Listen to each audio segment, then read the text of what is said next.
Hello बच्चों, good afternoon. मैं हूं कुलदीप गौड़ और मैं आप सबका अभिनव साइंस स्कूल की ऑनलाइन क्लास में हार्दिक स्वागत करता हूं, हार्दिक अभिनंदन करता हूं। बच्चों, हम लोग 12th क्लास की फिजिक्स फर्स्ट का चैप्टर नंबर फर्स्ट इलेक्ट्रोस्टैटिक्स पढ़ रहे थे, है ना। और हमारा इसमें टॉपिक था electric charge and electric field. Last lecture में हम लोगों ने इलेक्ट्रिक फील्ड लाइंस यानी विद्युत क्षेत्र रेखाओं के बारे में डिस्कस किया था। आज हमारा टॉपिक रहेगा इलेक्ट्रिक डाइपोल यानी विद्युत द्विध्रुव। और बहुत अच्छा टॉपिक है और इसके साथ ये चैप्टर फर्स्ट का आपका लास्ट टॉपिक है। तो बच्चों फिर स्टार्ट करते हैं आज की क्लास। ओके, तो बच्चों आपका टॉपिक क्या है? आपका टॉपिक है विद्युत द्विध्रुव, है ना, इलेक्ट्रिक डाइपोल। तो प्यारे बच्चों, एक डायग्राम आपके सामने बना हुआ है, यही आपका विद्युत द्विध्रुव है या आपका इलेक्ट्रिक डाइपोल है। बच्चों आप इस डायग्राम को अच्छे से देखो, है ना। आपको पॉइंट ए और पॉइंट बी पर दो चार्ज दिख रहे होंगे, बिल्कुल दिख रहे हैं। चलो आप इन चार्ज के बारे में देखो, दोनों का जो नेचर है यानी दोनों की जो प्रकृति है वो विपरीत है। ए पे जो रखा है उसका नेचर है नेगेटिव और बी पर जो रखा है उसका नेचर है पॉजिटिव, ठीक है। यानी विपरीत प्रकृति वाले दो चार्ज रखे हुए हैं, ठीक है। लेकिन बच्चों आप दोनों का मैग्नीट्यूड देखो, है ना। ए पे जो चार्ज रखा हुआ है उसका मैग्नीट्यूड भी क्यू है और बी पर जो चार्ज रखा हुआ है उसका मैग्नीट्यूड भी क्यू है ना। तो इसका मतलब समान मैग्नीट्यूड वाले यानी समान परिमाण वाले दो आवेश हैं और विपरीत प्रकृति वाले हैं, है ना, और एक दूसरे पर कुछ दूरी पर रखे हुए हैं। तो इस प्रकार का जो आपका सिस्टम होता है या आपका जो निकाय होता है उसको हम लोग क्या बोलते हैं बच्चों? Electric dipole. यहाँ एक चीज़ देखो बच्चों, जो पॉइंट ओ है वो ए तथा बी का मध्य बिंदु है। इसे इलेक्ट्रिक डाइपोल का या विद्युत द्विध्रुव का केंद्र भी बोला जाता है। इसके साथ एक चीज़ आपको और देखनी है, ए और बी के बीच का जो टोटल दूरी है उसको बच्चों 2a से लिखा जाता है। किससे लिखा जाता है? 2a से। बच्चों ओ डाइपोल का केंद्र है तो ए से ओ का जो दूरी है वो a होगा, है ना, और b का o से जो दूरी है वो भी आपका a होगा और a से b का जो दूरी है वो आपका 2a होगा। यहाँ जो बच्चों ये 2a दूरी है ये आपका अत्यंत सूक्ष्म होता है, यानी बहुत छोटा होता है, अत्यंत छोटा दूरी होता है ना। ये दूरी बच्चों आपका नैनोमीटर कोटि का या एंगस्ट्रम कोटि का होता है, ठीक है। तो आपको इलेक्ट्रिक डाइपोल का यदि डेफिनेशन देना पड़े, है ना, तो आप क्या बोलोगे? आप ये बोल दोगे बच्चों विपरीत प्रकृति वाले, है ना, ए पर नेगेटिव है और बी पर पॉजिटिव है, विपरीत प्रकृति वाले, है ना, तथा सेम मैग्नीट्यूड वाले दो चार्ज यदि अत्यंत छोटी दूरी पे रखे हों, है ना, यानी अत्यल्प दूरी पे रखे हों, तो ऐसा जो दो आवेशों वाला निकाय है इसको हम क्या बोलेंगे बच्चों? विद्युत द्विध्रुव या इलेक्ट्रिक डाइपोल, है ना। तो ये आपका इलेक्ट्रिक डाइपोल से इंट्रोडक्शन था। मैं समझता हूँ ये चीज़ आपको समझ में आ गई। चलो, तो बच्चों यदि मैं आपसे पूछूं कि आप, है ना, किसी प्रैक्टिकल इलेक्ट्रिक डाइपोल का एग्जाम्पल दो तो क्या बता सकते हो? है ना, आप कमेंट में लिख के आप मेरे को बताएं, है ना, किसी विद्युत द्विध्रुव का उदाहरण कमेंट बॉक्स में आप लिखें इलेक्ट्रिक डाइपोल का एग्जाम्पल। बच्चों देखो जो सबसे बेस्ट एग्जाम्पल है इलेक्ट्रिक डाइपोल का वो आपका है हाइड्रोजन एटम, हाइड्रोजन एटम, ठीक है। बच्चों आप लोग जानते हो हाइड्रोजन एटम में एक इलेक्ट्रॉन होता है और उसका जो चार्ज है वो आपका माइनस ऑफ ई, है ना, यानी कितना होता है? -1.6 इंटू 10⁻⁻19 कूलम, है ना। और इसके न्यूक्लियस में आपका एक प्रोटॉन होता है और इसका चार्ज होता है बच्चों +C। इसका मतलब +1.6 इंटू 10⁻⁻19 कूलम। और ग्राउंड स्टेट में यह एटम फर्स्ट ऑर्बिटल में होता है जिसका रेडियस आपका होता है बहुत कम, यानी 0.529 एंगस्ट्रम यानी 10⁻⁻10 मीटर। यानी कुछ ऐसी व्यवस्था है कि यहाँ पर आपका न्यूक्लियस में प्रोटॉन है जिसका चार्ज है +C, जिसको मैंने बोल दिया ए। यहाँ फर्स्ट ऑर्बिटल में आपका इलेक्ट्रॉन है जो इस प्रोटॉन के या न्यूक्लियस के चारों ओर चक्कर काट रहा है, इसको मैंने बोल दिया बी। और दोनों के बीच की दूरी पहला जो ऑर्बिटल है उसकी त्रिज्या के बराबर है, जो ये वाली है ना। तो आप इसको देखो बच्चों, इसमें देखो पहला जो चार्ज है वो आपका है पॉजिटिव, और दूसरा जो इलेक्ट्रॉन है उस पर जो चार्ज आपका है वो कौन सा है, नेगेटिव, यानी विपरीत प्रकृति वाले हैं। इसका यदि मैग्नीट्यूड की बात की जाए तो ई है, और इसका यदि मैग्नीट्यूड की बात की जाए तो वो भी ई है, समान परिमाण वाले हैं। और दोनों के बीच का दूरी जिसको हम जनरली किससे लिखते हैं बच्चों, 2a से, और इस 2a का जो मान है जिसको हम जनरली r भी लिखते हैं, कितना है 0.529 गुणा 10 की घात -10 मीटर। इसका मतलब ये क्या है, अत्यंत छोटा। इसका मतलब आपका जो H एटम है वो किसका एग्जाम्पल है, तो बच्चों आंसर है वो किसका एग्जाम्पल है, इलेक्ट्रिक डाइपोल का। किसका एग्जाम्पल है, इलेक्ट्रिक डाइपोल का, या इसको क्या बोला जाता है बच्चों, विद्युत द्विध्रुव। ओके, तो आप लोग याद रखोगे बच्चों, इलेक्ट्रिक डाइपोल किसको बोला जाता है ना, समान परिमाण तथा विपरीत प्रकृति के दो चार्ज परस्पर अति अल्प दूरी पर रखे हों तो ऐसा निकाय क्या कहलाता है बच्चों, इलेक्ट्रिक डाइपोल कहलाता है। चलो ठीक है, अब इस इलेक्ट्रिक डाइपोल के लिए कुछ डेफिनेशंस लिखते हैं। पहला डेफिनेशन है बच्चों, इलेक्ट्रिक डाइपोल मोमेंटम, है ना, विद्युत द्विध्रुव आघूर्ण, या इसको द्विध्रुव आघूर्ण भी बोलते हैं, विद्युत द्विध्रुव आघूर्ण, ठीक है। इसको इलेक्ट्रिक डाइपोल मोमेंटम भी बोला जाता है, और P से लिखा जाता है। किससे लिखा जाता है बच्चों, P से, ठीक है। चलो बताओ P बराबर क्या होता है, आप लोगों का पढ़ा हुआ है इलेक्ट्रिक डाइपोल, है ना। P का फार्मूला बोलो बच्चों, P का फार्मूला बताएंगे, है ना। इलेक्ट्रिक डाइपोल का जो डाइपोल मोमेंटम होता है, यानी जो द्विध्रुव आघूर्ण होता है ना, उसका मान क्या होता है, फार्मूला लिख के बता दो आप, है ना। P बराबर क्या होता है, तो बच्चों आपका P बराबर होता है, P बराबर आपका होता है 2AQ। P बराबर क्या होता है, 2AQ, है ना। यहाँ बच्चों जो आपका ये 2A है, ये क्या है, तो आंसर है डाइपोल के दोनों आवेशों के बीच की दूरी। दो चार्ज होते हैं बच्चों डाइपोल में, है ना, और 2A क्या है, दोनों आवेशों के बीच की दूरी। ओके, और ये आपका जो Q है ये क्या है बच्चों, ये क्या है, तो ये है डाइपोल के किसी एक आवेश का परिमाण है, किसी एक आवेश का परिमाण है।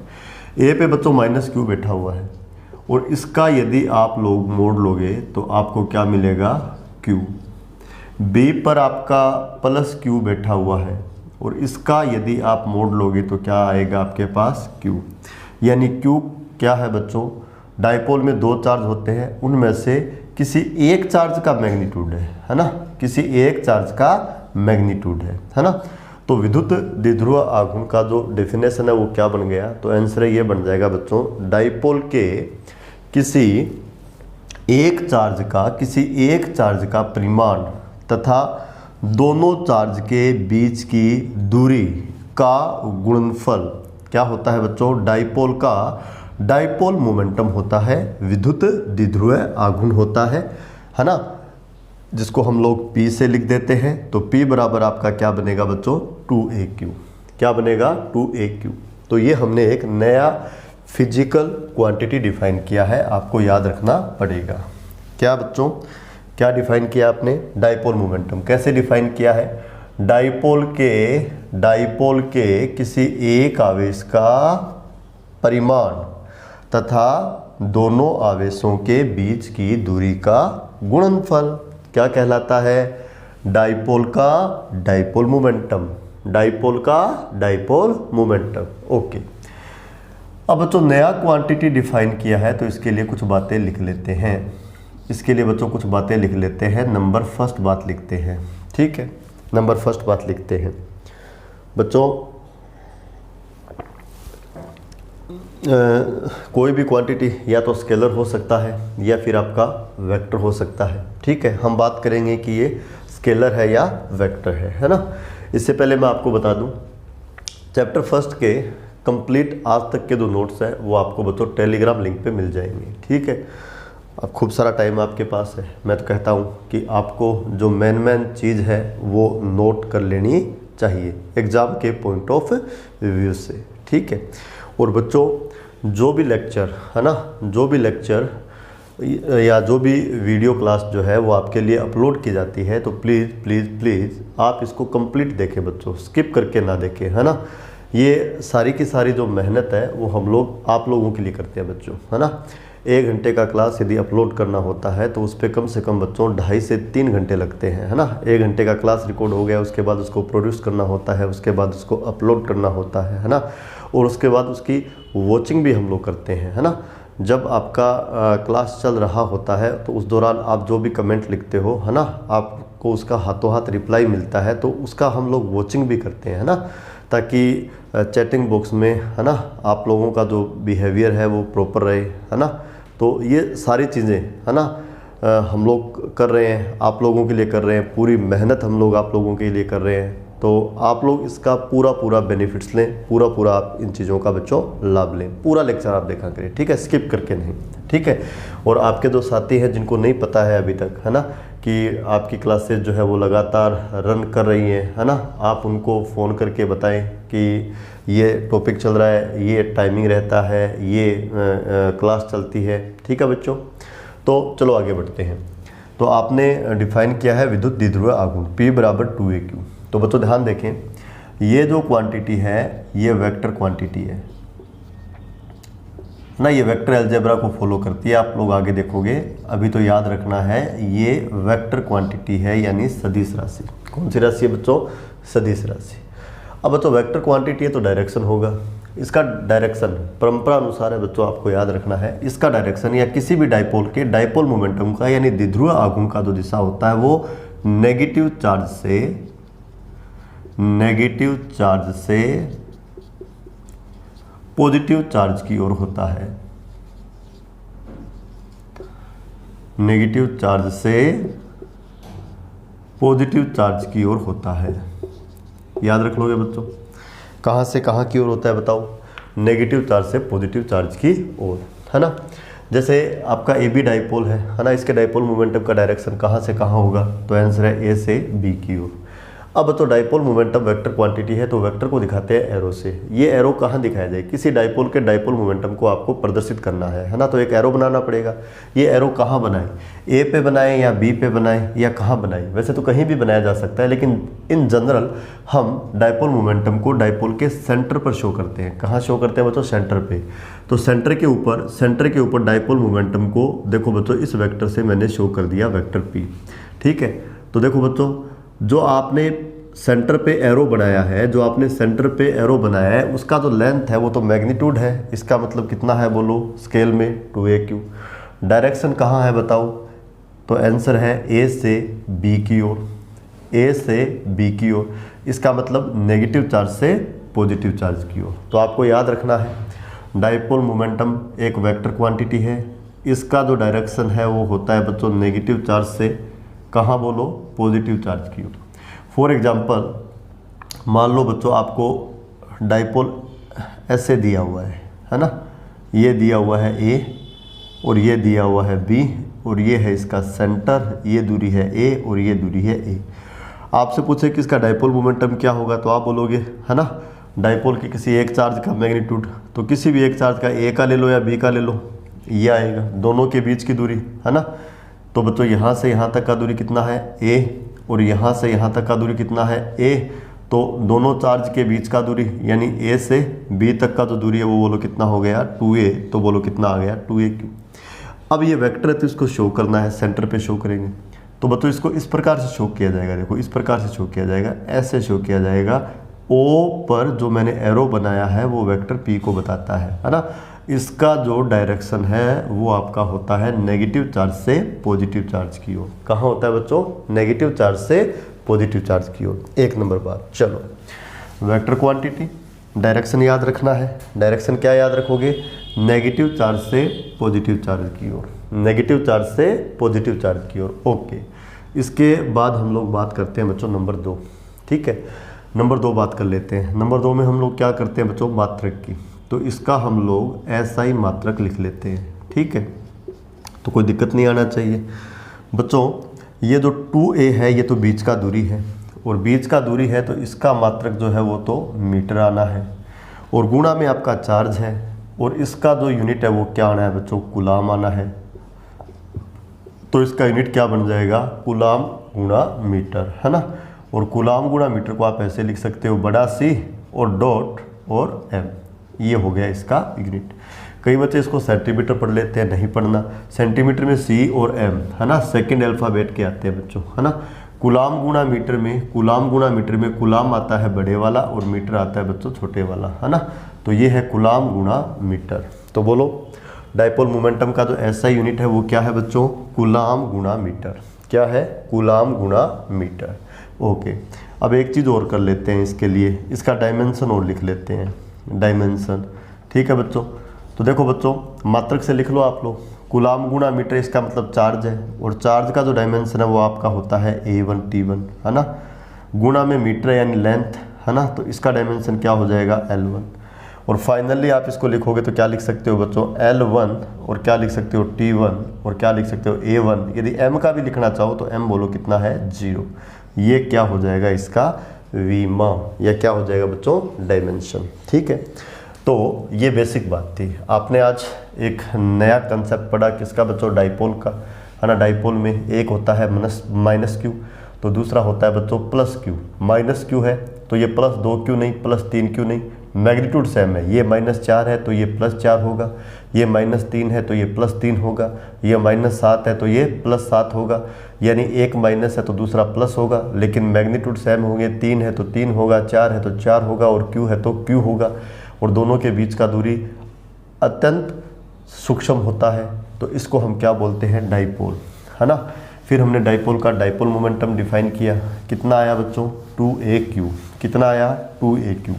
फिर मैंने आपको बताया ये वेक्टर क्वांटिटी है, और वेक्टर क्वांटिटी है तो बच्चों इसमें डायरेक्शन होगा, और मैंने आपको इसका डायरेक्शन क्या बताया? नेगेटिव चार्ज से पॉजिटिव चार्ज की ओर।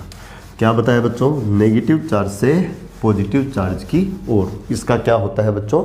डायरेक्शन। ठीक है, अब नेक्स्ट चीज़ जो बोर्ड एग्जाम में पूछी जाती है, ठीक है, और कल का जो अपना क्लास है उस क्लास में मैं आपको इस चैप्टर में वो वाली चीज़ें बताऊंगा जो बोर्ड एग्जाम में पूछी जा सकती है या जिनके चांस ज़्यादा हैं। ठीक है, तो बच्चों देखिए नेक्स्ट अपना टॉपिक क्या रहेगा। नेक्स्ट अपना टॉपिक क्या रहेगा, इससे पहले आपको एक बात और बता देता हूँ बच्चों। ये आपका डाइपोल है, देखो, है ना। यहाँ आपका है -Q, यहाँ आपका है बच्चों +Q, है ना। इसको मैंने क्या बोला हुआ है? A। इसको मैं क्या बोल देता हूँ? B। ये आपका सेंटर है, बोलो क्या? O। ये कितना होता है? A, और ये बोलो कितना होता है? A। अब एक चीज़ देखो बच्चों, ये वाला जो लाइन है, ये वाला जो लाइन है ना, ये वाला जो लाइन है जो दोनों चार्ज को मिलाने वाले लाइन के अलोंग है ना, इसको बोला जाता है डाइपोल की अक्ष, द्विध्रुव की अक्ष। ओके, तो ये वाला जो लाइन है ना, ये वाला लाइन है ना, जो दोनों चार्ज को पास करते हुए जा रहा है, इसको क्या बोलते हैं? द्विध्रुव की अक्ष। ठीक है, और एक बच्चों ये वाला लाइन देखो, ये वाला लाइन, ये वाला लाइन, ये वाला लाइन, ये लाइन एक तो देखो बच्चों, डाइपोल का जो ये एक्सिस है ना, इसके परपेंडिकुलर है, इसके परपेंडिकुलर है ना। और एक बच्चों इसके कहाँ से जा रहा है? सेंटर से। तो इसको बोलते हैं डाइपोल का निरक्ष। क्या बोलते हैं बच्चों? डाइपोल का निरक्ष। इसका एक नाम और है, इसको डाइपोल का विषुवत रेखा भी बोलते हैं, या विषुवतीय रेखा, एक ही बात है। विषुवत रेखा भी बोलते हैं, इक्वेटर बोलते हैं। क्या बोलते हैं इसको? इक्वेटर। क्या बोलते हैं बच्चों इसको? इक्वेटर। या कई बार इसको भूमध्य रेखा भी बोल देते हैं। डाइपोल का, अर्थ वाला नहीं, डाइपोल का नाम है भाई ये, है ना। इसको तो क्या बोलते हैं? डाइपोल का एक्सिस, है ना। और इसको क्या बोलते हैं? डाइपोल का इक्वेटर, यानी इसको तो बोलते हैं निरक्ष। और ये वाला जो लाइन है इसको क्या बोलते हैं बच्चों? अक्ष। अब अगला सवाल अपना क्या होगा, एग्जाम में जो पूछा जाता है कि डाइपोल के कारण उसकी है ना अक्ष पर तीव्रता का मान ज्ञात करो। अब अक्ष पे तीव्रता का मान ज्ञात करना है तो वो पॉइंट अक्ष पे होना चाहिए, है ना। तो डाइपोल AB के कारण अक्ष पे चाहिए, तो मान लीजिए आपको ये बोल दिया कि इस वाले पॉइंट पे आपको चाहिए, तो ये अक्ष पर स्थित बिंदु है, या इस पे पूछ लेगा या इस पे पूछ लेगा, या ये वाला पॉइंट भी अक्ष पर स्थित है ना। या तो बच्चों B के उधर ले लो पॉइंट, या A के इधर ले लो, कोई फर्क नहीं पड़ता। अक्ष पर किसी पॉइंट पे चाहिए तो इस प्रकार का पॉइंट आपको सेलेक्ट करना है ना। दूसरा सवाल जो यहाँ बनता है वो है कि निरक्ष पे ज्ञात करो। निरक्ष पे ज्ञात करना है तो ये वाला इक्वेटर है, इक्वेटर पर कहीं भी पॉइंट ले लो। मान लीजिए आपने ये वाला पॉइंट ले लिया कि इस पे निकालो, है ना। तो ये निरक्ष पर स्थित बिंदु है, इसको हम निरक्षीय बिंदु बोलते हैं, है ना। या आप यहाँ भी ले सकते हो, यहाँ भी ले सकते हो, है ना। लेकिन हम लोग जनरली ये जो डाइपोल है ना, इसके लिए जब निरक्ष पे ज्ञात करते हैं तो +y में पॉइंट ले लेते हैं, बाकी आप कहीं भी ले सकते हो, रिजल्ट एक जैसा आना है। तो ये पॉइंट कौन सा होगा, निरक्षीय बिंदु, और ये पॉइंट कौन सा होगा, अक्षीय बिंदु। और हम लोगों को अक्षीय तथा निरक्षीय बिंदु पर डाइपोल के कारण क्या चाहिए, इंटेंसिटी, यानी क्या चाहिए, तीव्रता। ठीक है। तो नेक्स्ट जो आर्टिकल है जो बोर्ड एग्जाम में पूछा जाता है ना, बोर्ड एग्जाम में पूछा जाता है, मैं लिख देता हूँ बच्चों, मैं लिख देता हूँ डाइपोल के कारण। अब इलेक्ट्रिक डाइपोल या विद्युत द्विध्रुव न बोलकर सीधा बोलूँगा मैं द्विध्रुव। ठीक है बच्चों, द्विध्रुव की या डाइपोल की अक्ष पर तीव्रता, ये हमें निकालनी है। बहुत सिंपल सा आर्टिकल है, इजीली आप समझ जाओगे, कोई प्रॉब्लम नहीं आने वाला, थोड़ा सा दिमाग लगा लो बस, है ना। द्विध्रुव की अक्ष पर तीव्रता। चलो भाई डाइपोल बना देते हैं, सबसे पहला काम, है ना। ये हो गया आपका -Q, ये हो गया आपका +Q, इसको आपने क्या बोला हुआ है, A, इसको आपने क्या बोला हुआ है, B। ये डाइपोल का सेंटर, ये A और ये A। अक्ष पर स्थित बिंदु भाई, अक्ष पर स्थित बिंदु, तो अक्ष तो देखो ये वाला है, अक्ष तो देखो बच्चों ये वाला है। आपको दिया हुआ है कि इस वाले बिंदु P पर आपको इंटेंसिटी चाहिए। डाइपोल आपका AB है और आपको चाहिए P पर, आपको चाहिए P पर। P देख लो बच्चों, जो इसका एक्सिस होता है, जो इसका एक्सिस होता है, ये वाला जो एक्सिस होता है उस पर स्थित बिंदु है, आपको इस पर चाहिए। तो बाकी ये चीज़ें दिखाने की आवश्यकता नहीं, आपको पता है कि अक्ष पर होगा तो ये अक्षीय बिंदु है। आपको दिया मिलेगा कि डाइपोल से इस अक्षीय बिंदु का जो दूरी है वो कितना है, R। दूरी कितना है, R। डाइपोल से जो दूरी होता है बच्चों, वो दूरी किससे मापा जाता है, डाइपोल के सेंटर से। न तो A से मापा जाता है, न B से मापा जाता है, कहाँ से मापा जाता है, सेंटर से। तो ये आपका सवाल है। सवाल क्या है भाई, सवाल है बच्चों डाइपोल AB के कारण, है ना।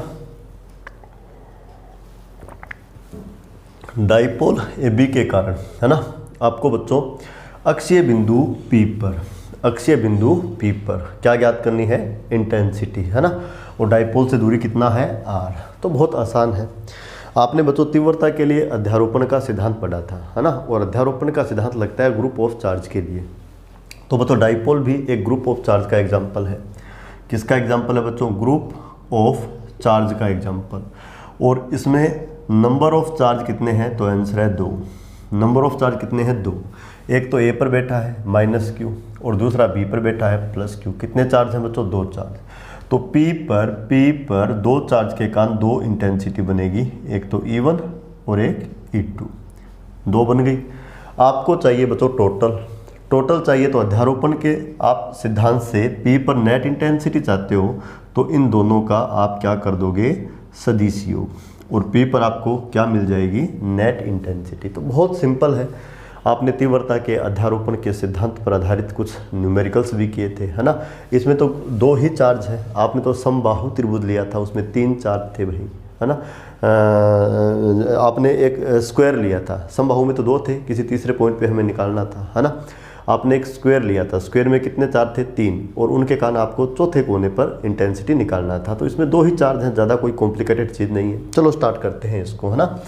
तो बच्चों GOC है, 2 चार्ज हैं, P पे इंटेंसिटी चाहिए, तो एक तो आपका A बनाएगा और एक आपका B बनाएगा। P पे 2 इंटेंसिटी बननी है। अध्यारोपण के सिद्धांत से नेट चाहिए, तो दोनों का वेक्टर सम कर देना। चलो स्टार्ट करते हैं इसको, ठीक है। तो मैं लिखने जा रहा हूँ बच्चों, देखो पॉइंट P पर A के कारण बोल देता हूँ, -Q नहीं, A के कारण बोल देता हूँ। A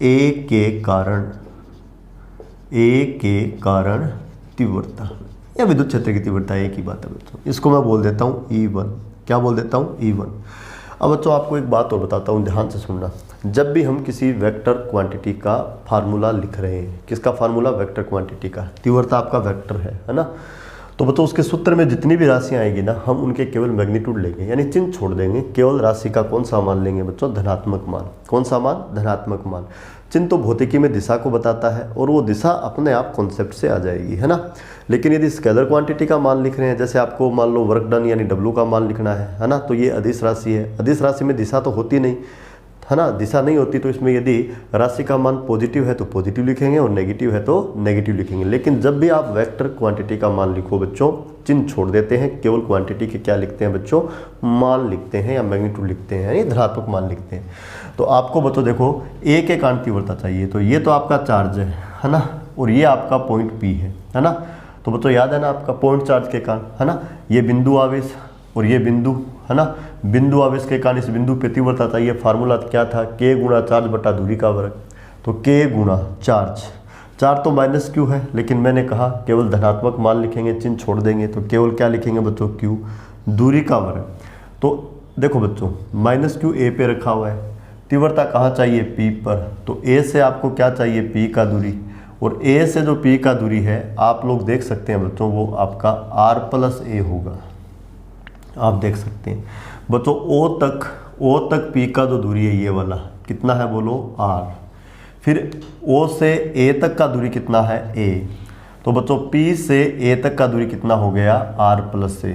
तो दूरी का वर्ग करना है, तो देखो ये दूरी का हमने कर दिया वर्ग, R प्लस A का वर्ग।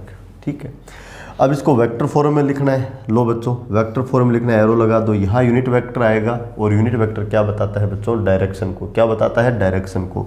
और यहाँ डायरेक्शन के टर्म में यहाँ पर आपका आएगा माइनस आई कैप, या इसको मैं लिखूंगा माइनस पी कैप। अब माइनस पी कैप क्यों लिखा? क्योंकि बच्चों देखो ऋणावेश के लिए, है ना, किसी भी बिंदु पर तीव्रताई दिशा, है ना, चार्ज से दूर की ओर नहीं, चार्ज से पास की ओर होती है। तो नेगेटिव चार्ज के कारण आपको P पे ये वाली इंटेंसिटी चाहिए। तो ये वाली जो इंटेंसिटी है बच्चों इधर होगी। ये देखो ये होगा आपका वेक्टर E1, है ना बच्चों। माइनस Q के कारण P पे जो इंटेंसिटी है यानी जो तीव्रता है, उसको देखो मैंने इस तीर से प्रदर्शित कर दिया, है ना, इस तीर से प्रदर्शित कर दिया। डायरेक्शन क्या होगा बताओ? P से A की ओर। क्या होगा? P से A की ओर, है ना। नेगेटिव के कारण पास की ओर होती है, ऐसे ध्यान में नहीं रहता। तो मैंने कहा है बच्चों पॉजिटिव पर लगने वाले बल की दिशा। तो P पर काल्पनिक रूप से आप पॉजिटिव चार्ज रख के देख लो। जैसे आपने कोई पॉजिटिव चार्ज रख लिया, ये आपका नेगेटिव है, इसको अट्रैक्ट करेगा, यानी इस पर फोर्स लगेगा माइनस Q की ओर, यानी तीव्रता की दिशा कहाँ होगी? माइनस Q की ओर, यानी P से A की ओर। अब यहाँ आप माइनस पी कैप क्यों लिख रहे हो? इसलिए लिख रहे हो क्योंकि बच्चों वेक्टर P का जो डायरेक्शन है वो होता है नेगेटिव चार्ज से पॉजिटिव चार्ज की ओर। नेगेटिव चार्ज कहाँ रखा हुआ है? A पर। पॉजिटिव चार्ज कहाँ रखा हुआ है? B पर। तो ये दिशा क्या होगा? A से B की ओर। वेक्टर P का जो डायरेक्शन है वो कहाँ होगा?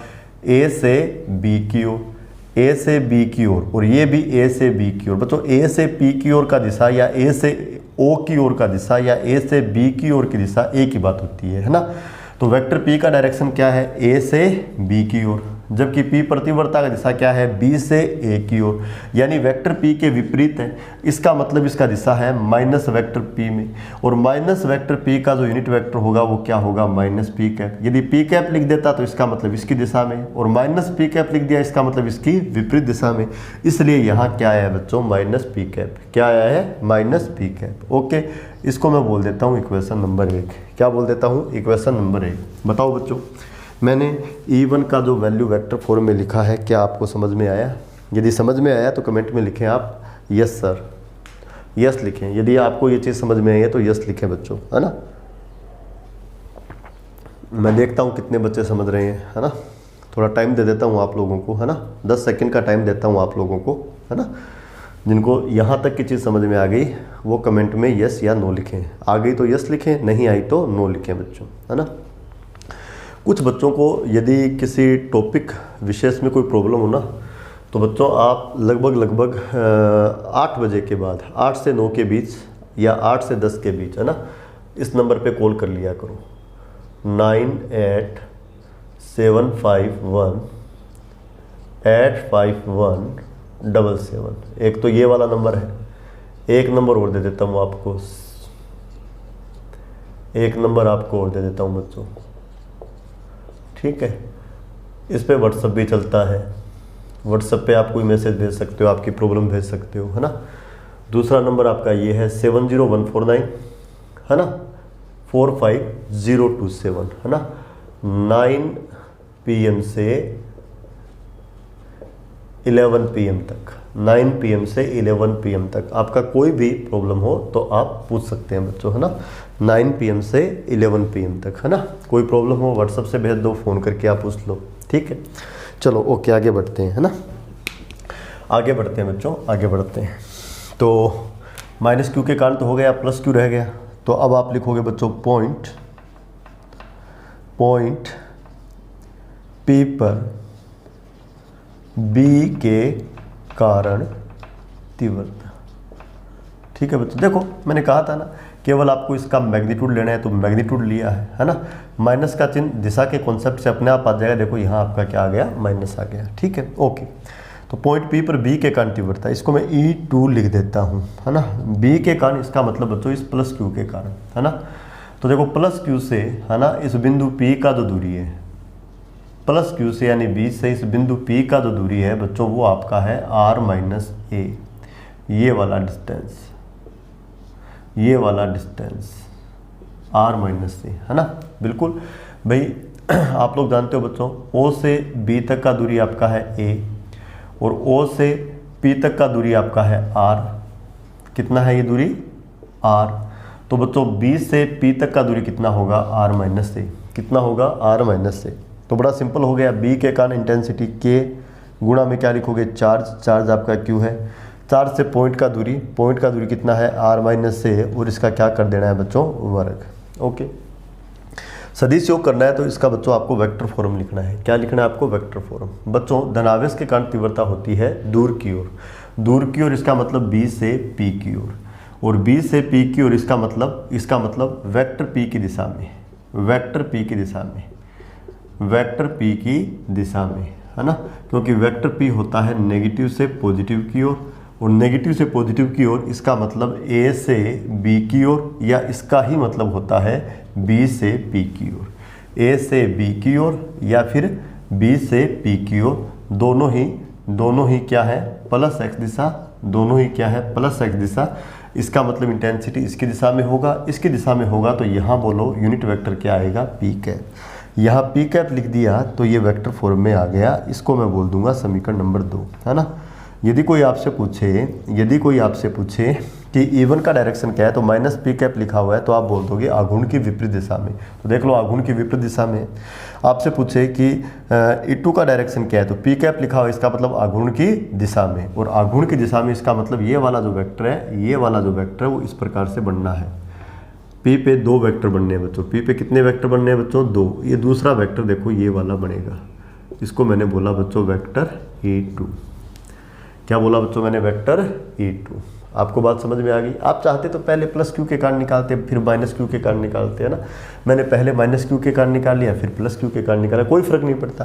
प्लस क्यू के कारण निकालते पहले, उसको आप E1 बोल देते, फिर माइनस क्यू के निकालते, उसको आप E2 बोलते, कोई फर्क नहीं पड़ता। चीज़ें यही आनी है बच्चों, चीज़ें यही आनी है, कोई फर्क नहीं पड़ना, ठीक है, ओके। यहाँ तक आ गए। अब आपको चाहिए बच्चों पी पर नेट तीव्रता, तो दोनों को जोड़ दो, दोनों को जोड़ दो भाई, दोनों को जोड़ दो, दोनों को जोड़ देते हैं। देखो दोनों को जोड़ देते हैं। अब एक चीज़ देखो, पी पे मैंने 2 एरो बनाए हैं।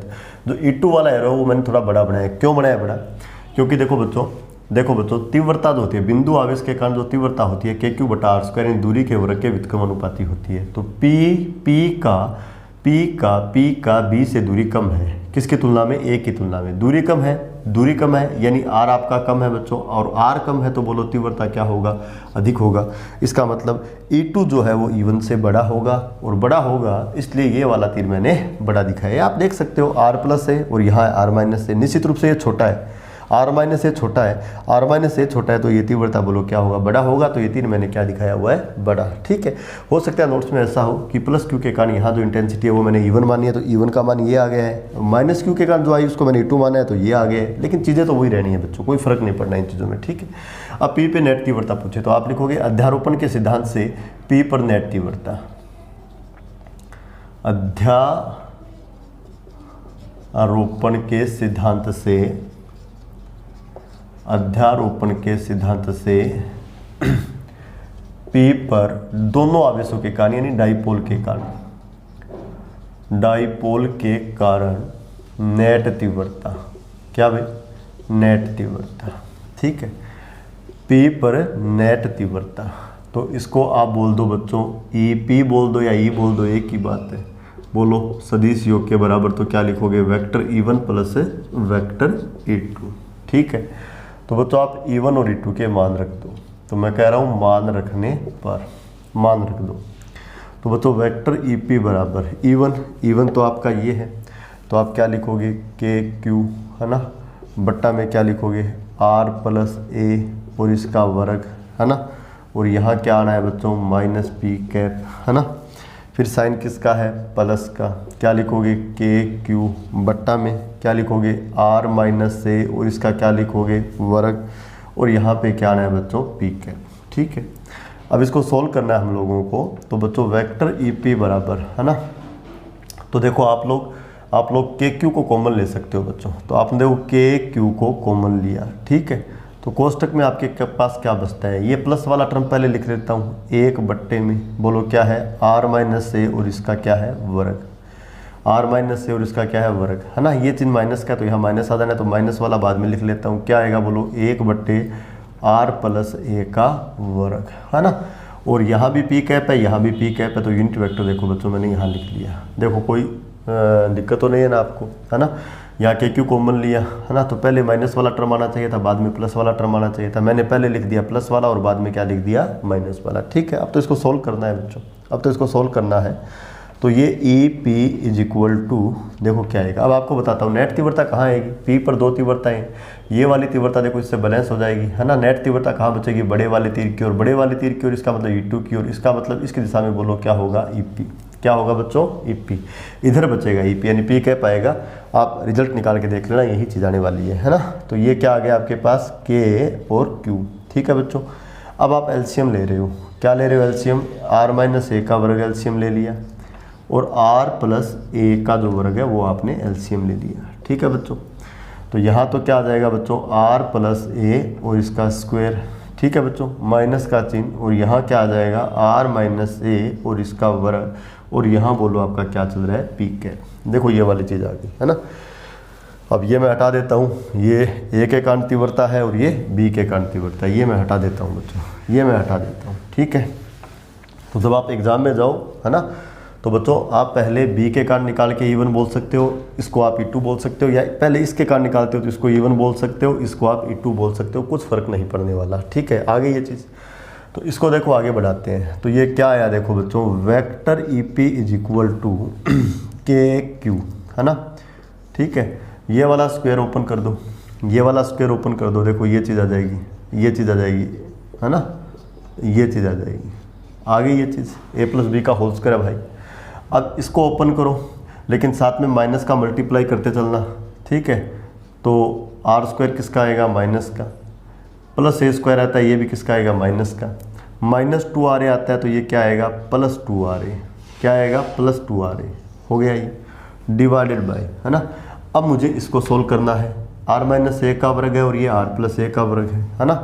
तो इसको ऐसे लिख लेंगे, R माइनस A का वर्ग है उसको लिख दिया R माइनस A गुणा R minus A, R plus A का वर्ग है उसको भी लिख दिया R प्लस A गुणा R प्लस A, और यहाँ आपका क्या चल रहा है P कैप, ऐसा लिख दिया बच्चों।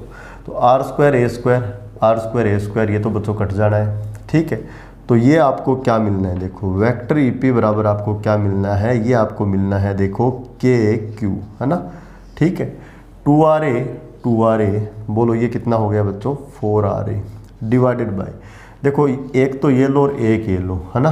तो ये R माइनस A है और ये R प्लस A है, तो ये क्या बनेगा R square minus A square, है ना। भाई ए प्लस बी गुणा ए माइनस बी। बच्चों देखो ए प्लस बी है ना, और गुणा में क्या है ए माइनस बी, ये क्या होता है ए स्क्वायर माइनस बी स्क्वायर होता है ये। तो वही रूप है बच्चों, ये वही रूप है, ये ए प्लस बी है, ये ए माइनस बी है, तो क्या होगा ए स्क्वायर माइनस बी स्क्वायर। यहाँ ए की जगह है आर और बी की जगह है आपका छोटा ए। एक जोड़ा ये वाला ले लो, ये ए माइनस बी और ए प्लस बी, तो ये भी क्या बनेगा R square minus A square, तो ये तो 2 हो गए, तो इसका क्या आ जाएगा वर्ग आ जाएगा। और यहाँ पर बोलो आप क्या लिख दोगे पी कैप, ऐसा कुछ टर्म आ गया आपके पास। ठीक है, चलो इसको और आगे बढ़ाते हैं, इसको और आगे बढ़ाते हैं, है ना। अब कैलकुलेशन बचा है, केवल सिंपल कैलकुलेशन बचा है बच्चों। 2 चार्ज के कारण किसी पॉइंट पे इंटेंसिटी चाहिए था, बस सिंपल न्यूमेरिकल टाइप है, एक अध्यारोपण है बस। वो 2 चार्ज डाइपोल का फॉर्म में है, किसके फॉर्म में है डाइपोल के फॉर्म में। चलो इसको और आगे बढ़ाते हैं। तो बताओ इसको मैं देखो मैं ऐसे लिख रहा हूँ, इसको मैं ऐसे लिख रहा हूँ vector E P is equal to, है ना, इसको मैं ऐसे लिख रहा हूँ 2k p r divided by R square minus A square और इसका स्क्वायर, और यहाँ पे मैं लिख रहा हूँ पी कैप, इसको मैं ऐसे लिख रहा हूँ बच्चों। ठीक है, और इसको मैं नाम दे रहा हूँ, इसको मैं नाम दे रहा हूँ बच्चों, इसको मैं नाम दे रहा हूँ इक्वेशन नंबर 3। ऐसा मैंने क्यों लिखा, क्योंकि बच्चों मैंने क्या काम किया, मैंने बच्चों 2aq की जगह p लिख दिया, है ना। तो देखो बच्चों ये आपका 4a है, 4a को मैं क्या लिखता हूँ, 4 को मैं लिख देता हूँ देखो 2 गुणा 2, ठीक है, 2 गुणा 2 सॉरी 2 गुणा 2, ठीक है, गुणा में बोलो क्या है a और गुणा में बोलो क्या है r, ऐसा है। अब देखो बच्चों एक तो मैंने ले लिया q, एक मैंने ले लिया 2a गुणा q, ये क्या होता है p, तो इसकी जगह मैंने लिख दिया p, बाकी क्या रह गया 2 रह गया, k रह गया और r रह गया, तो 2 और इसकी जगह बोलो क्या बन गया k, है ना, और ये क्या है आपका सॉरी 2k और इसकी जगह क्या रह गया p और गुणा में बोलो क्या रह गया r, हो गई ये बात। तो ऊपर तो क्या आ गया 2kpr और बटा R square minus A square का स्क्वायर, और ये क्या आ गया p कैप, है ना। और ये जो बच्चों इक्वेशन नंबर 3 है, यही डाइपोल के कारण बिंदु P पे इंटेंसिटी होगी। मैग्नीट्यूड कितना, तो आंसर है ये वाला मैग्नीट्यूड। डायरेक्शन क्या आ गया P कैप का, P कैप का मतलब नेगेटिव से पॉजिटिव की ओर, और आप देख रहे हो बच्चों नेट इंटेंसिटी जो है वो कहाँ है, नेगेटिव से पॉजिटिव की ओर, यानी वेक्टर P के डायरेक्शन में, ये आपका नेट इंटेंसिटी है। क्या है ये नेट इंटेंसिटी, ठीक है। अब एक चीज़ देखो बच्चों, एक्यूरेट वैल्यू आ गई, लेकिन हम इसका सैनिकट मान लिखेंगे। सैनिकट मान हमें अच्छा रिजल्ट देता है ना, जो एकदम एक्यूरेट रिजल्ट होता है उसके बहुत क्लोज रिजल्ट देता है, 1 नंबर बात। 2 नंबर बात, वो फॉर्मूला थोड़ा इजी होता है, इसलिए हम हमारा इंटरेस्ट दिखाते हैं सैनिकट मान लिखने में। तो बच्चों देखो डाइपोल के लिए क्या होता है, डाइपोल के लिए r is very very greater then a होता है बच्चों, r, है ना। r क्या है, डाइपोल से पॉइंट P का डिस्टेंस, है ना। तो हम लोग डाइपोल से 2 सेंटीमीटर की दूरी पे या 3 सेंटीमीटर की दूरी पे या 4 सेंटीमीटर की दूरी पे इंटेंसिटी निकालने में अपना इंटरेस्ट रखते हैं। आर का मान 2 सेंटीमीटर, 3 सेंटीमीटर, 4 सेंटीमीटर इस प्रकार का होता है। जबकि डाइपोल में जो डाइपोल के बीच का दूरी, जैसे एटम की भी यदि मैं बात करूं तो ए और बी के बीच का दूरी, ए और बी के बीच का दूरी जिसको आप किससे लिखते हो तो 2a से कितना होता है, बहुत कम होता है, 0.529 एंगस्ट्रम यानी 10 की घात माइनस 10 मीटर। यानी मोटा मोटी यदि मैं बात करूं तो 0.1 2 3 4 5 6 7 8 9 10 फिर 5 2 9 और उसके बाद मीटर, इतना छोटा होता है, इतना छोटा होता है। जबकि हम लोग कितनी दूरी पे ज्ञात करते हैं कि डाइपोल के कारण 1 सेंटीमीटर पे ज्ञात करो। 1 सेंटीमीटर का मतलब क्या होता है 1/100 मीटर, यानी 0.01 मीटर। और ये वाला जो दूरी है बच्चों इस वाली दूरी की तुलना में बहुत बड़ा है। ये देखो 0.01 मीटर है, ये कितना है 0.00000 लगभग 0 है भाई। तो R is very very greater than 2a होता है, और 2a से बड़ा आता है ए से तो बड़ा होगा, ए तो इसका भी आधा है। तो वो तो डाइपोल के लिए चीज़ होती ही होती है, डाइपोल के लिए चीज़ होती ही होती है ना। डाइपोल के लिए जो आर होता है ना बच्चों, आर होता है वो ए के कंपैरिजन में खूब बड़ा होता है, ए के कंपैरिजन में खूब बड़ा होता है। यानी R is very very greater than क्या होता है बच्चों ए, और R is very very greater than A है तो बच्चों सीधी सीधी बात है आर स्क्वायर जो है ना वो तो ए स्क्वायर से बहुत बहुत बहुत बड़ा हो जाएगा। होगा कि नहीं होगा भाई, आर ही बड़ा है तो आर स्क्वायर तो बहुत बड़ा हो जाना है। इसका मतलब क्या हुआ, इसका मतलब ये हुआ R square minus A square जो है ना उसका जो सैनिकट मान है वो आपको आर स्क्वायर ही मिलना है, क्योंकि बच्चों ये वाला क्वांटिटी है ना इसके कंपैरिजन में नेग्लेजिबल है। नेग्लेजिबल है तो इसको नेग्लेजिबल मानकर छोड़ देंगे, क्योंकि रिजल्ट को ज़्यादा इफेक्ट नहीं करेगा। इवन यदि ये वाला केस है तो R square plus A square भी है ना, वो भी आपका कितना मिलेगा, आर स्क्वायर, क्योंकि ये तो नेग्लेजिबल है। इस क्वांटिटी में ये वाला क्वांटिटी जो नेग्लेजिबल है इसके सामने लगभग जीरो है, तो आर स्क्वायर में चाहे आप जीरो को ऐड कर दो या आर स्क्वायर में से चाहे आप जीरो सब्ट्रैक्ट कर लो, फाइनली आपको मिलना कितना है, आर स्क्वायर। मिलना कितना है, आर स्क्वायर। मेरे ख्याल से ये अप्रोक्सीमेशन का जो कॉन्सेप्ट है वो आप लोग जानते होंगे, ठीक है। तो R square minus A square का जो सन्निकट मान है वो इस वाले केस में क्या बन जाएगा बच्चों, आर स्क्वायर, ठीक है, आर स्क्वायर बन जाएगा। तब आप इक्वेशन 3 से आ जाओ बच्चों, तब आप इक्वेशन 3 से आ जाओ, क्या आएगा देखो, 2kp r डिवाइडेड बाय, ये जो कोष्टक में ये वाली चीज़ है ना, ये वाली चीज़, इसकी जगह क्या लिखोगे, आर स्क्वायर, फिर इसका क्या है बच्चों, वर्ग, तो आर स्क्वायर का वर्ग करोगे तो फाइनली आर की घात कितनी मिलनी है, 4, और यहाँ पे क्या जाना है, पी कैप। तो यहाँ से देखो बच्चों ये चीज़ क्या आनी है, एक आर तो आप काट दोगे तो आर की घात फाइनली कितनी बचनी है, 3, तो ये आ गया 2kp r क्यूब और पी कैप। ये आ गई बच्चों विद्युत क्षेत्र की तीव्रता। क्या आ गई बच्चों, विद्युत क्षेत्र की तीव्रता।